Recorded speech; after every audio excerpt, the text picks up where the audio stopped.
Hello, everyone. This is a video that will focus on Section 8 of Landsberg's The Experience of Death, Intermezzo in the Bull Ring. I don't know if Paul Landsberg gives us anything like a proof for the immortality of the person or the self or the soul. Certainly not in the form that Plato does.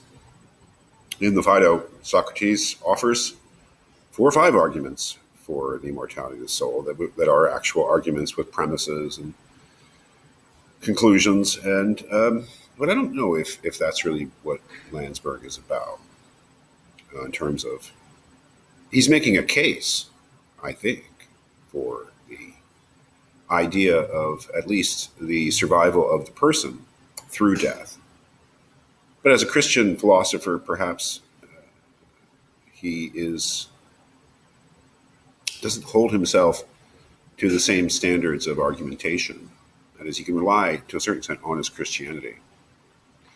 Again, that's just a thought. I don't know what you think. I mean, he does offer, especially in Section 5, this idea of hope and his criticism of Heidegger. But there is a sense in which Landsberg is very good at drawing up the problem. And it may be that he's not offering as strong a solution to the problem as he is a very vivid, very enlightening version of the problem itself. It really depends upon your reading of it. But Section 8, the Intermezzo in the Bull Ring, is a very interesting section because it could be titled, I think,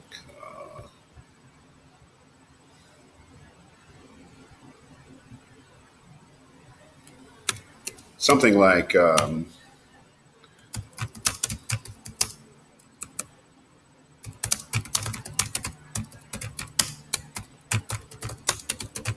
life of the person without faith, or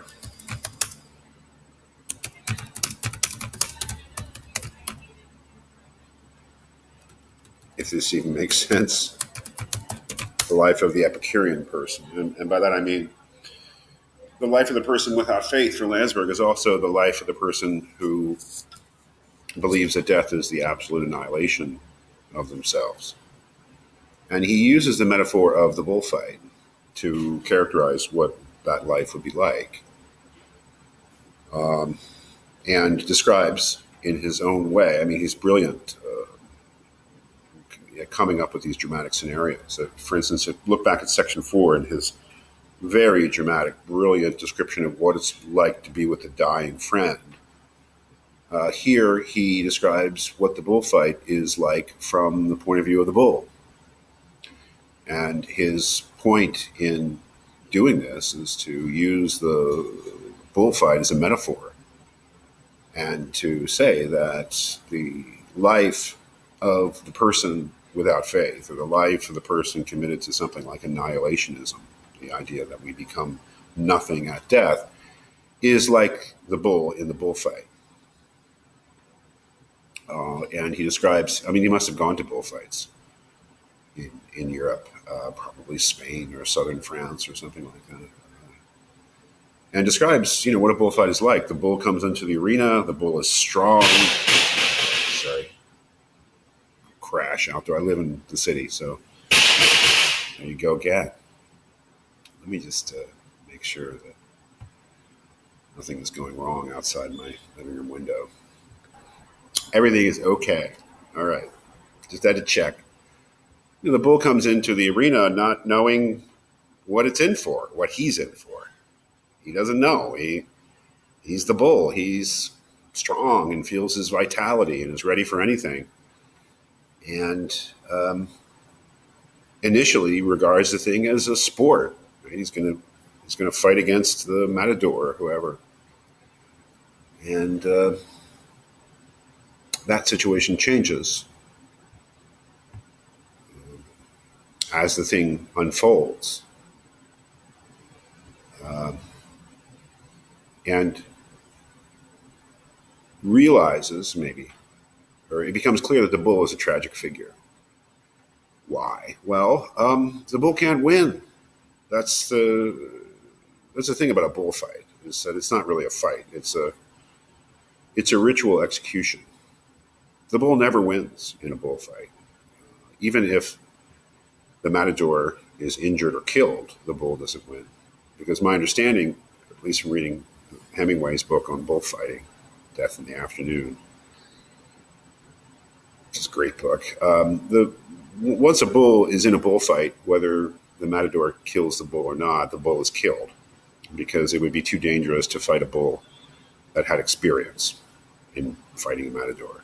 So I guess on the rare occasions when the matador does not kill the bull's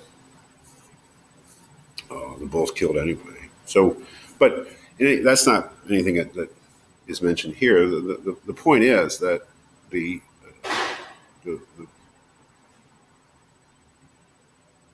matador is death, and the bull is us.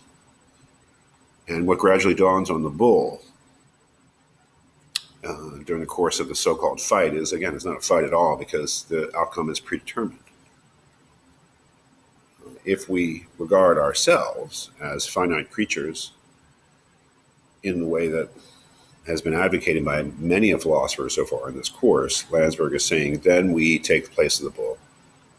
And we say, well, we can fight against the matador, against death,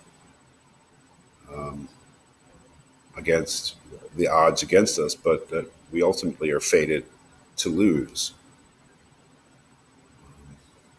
And that it's inevitable that we will lose. We have no chance of winning. And yeah.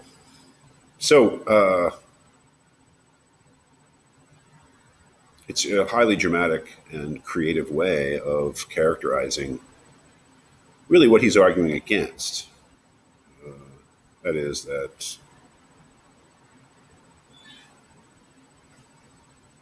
that it's a certain tragic view of human life, and that the tragedy of it consists in ultimately death being the victor and the inevitable victor.